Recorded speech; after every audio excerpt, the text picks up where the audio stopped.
I'm Caitlin Coombs from energeticcity.ca, and this is the Community Roundup brought to you by Brad's Furniture and Appliances. Today, I'm joined virtually by Zach Cooper, and we're going to be discussing the Tumbler Ridge Fall Fair. How are you doing today, Zach? I'm doing great. Thank you for having me. We really appreciate the exposure we can get today. Absolutely. So, what can you tell me about the fair? What's the history of it? Kind of how did you get? I know it's the third annual Fall Yes, Fair. it's going to be our third annual. We put it together a couple years ago. The society, we were quite famous for putting on different events in Tumbler Ridge. One of them was Grizzfest at one point. And after that, we were able to start working on this new project, which was the fairgrounds, and brought us to new opportunities like the Fall Fair, as well as a couple other things we put on during the year. Okay. Okay. And do the fairs change at all? Is this fair, this kind of 2024 fair, any different from 23 or 22? Kind of how are they? I mean, besides probably a couple new faces that'll probably be coming through the door, as well as the vendors that we got this year. We got lots of local vendors that are going to be coming out. I really am excited for that because there were so many cool, handmade trinkets and stuff that were actually at last year's event. I couldn't afford to get all of it myself, but my girlfriend was definitely pulling my arm there, like, so it was really fun. Well, wonderful, especially with like a homemade or kind of artisan feel. It really does bring a community fair into Yeah. being a community fair.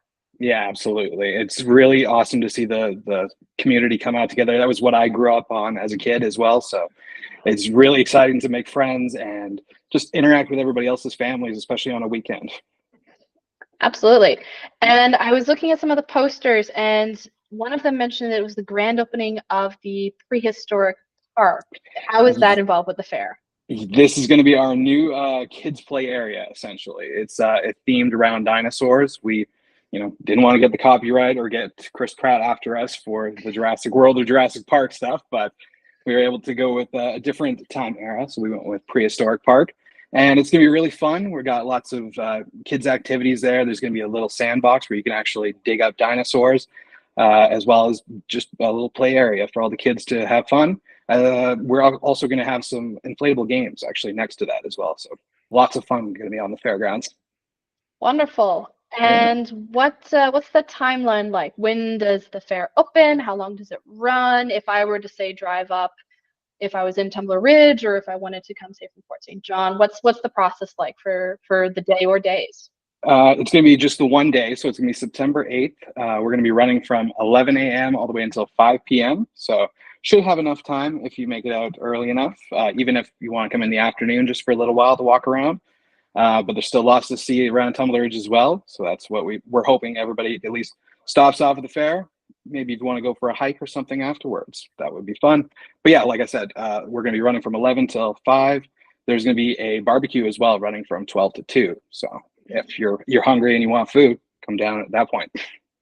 Well, wonderful. Yeah. And are there tickets do you have to get into the fall fair, or like what's the cost involved as an attendee?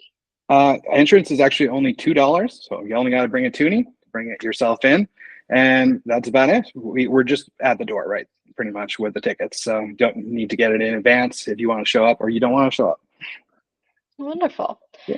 And what's something, as I know you're an organizer, but as a person, I assume you're also going to be there. I What's know. Yeah. something that you're most looking forward to this year? Oh, personally, back when Grizzfest was going on, I was actually in charge of backstage. So I was working a lot with the bands. So that's actually what I'm going to be doing this year. And I'm really excited. We're going to have live music for the first time ever on our brand new stage that's built out there. We're going to be having some local groups, the Mechanical Botanicals and Decline and the Sloans. So a couple of local artists here. They're going to be actually the first ones to ever actually perform. So pretty historical event for them. Absolutely. It sounds very exciting, especially on a brand new stage. That must be exciting for you as well. Oh, absolutely. I've had so much fun just walking up there myself and doing the whole, woo, hello, everybody, what's going on? Well, wonderful. Is there anything else before we wrap up that you wanted to mention or anything like that that we didn't touch on?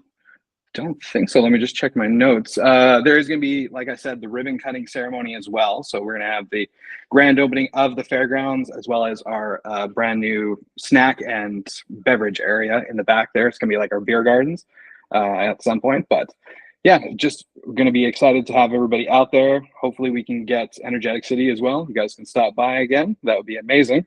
And yeah, I think that's about it. I just want to make sure I got the word out there. Hopefully we've been able to show a little bit of the fairgrounds as well in this interview. And yeah, please come on down if you guys are free. I'd love to see you. And yeah, say what's up. Appreciate the time, guys. All right, wonderful. Thank you very much, Zach. And thank you for joining us today. That was the Community Roundup brought to you by Brad's Furniture and Appliances.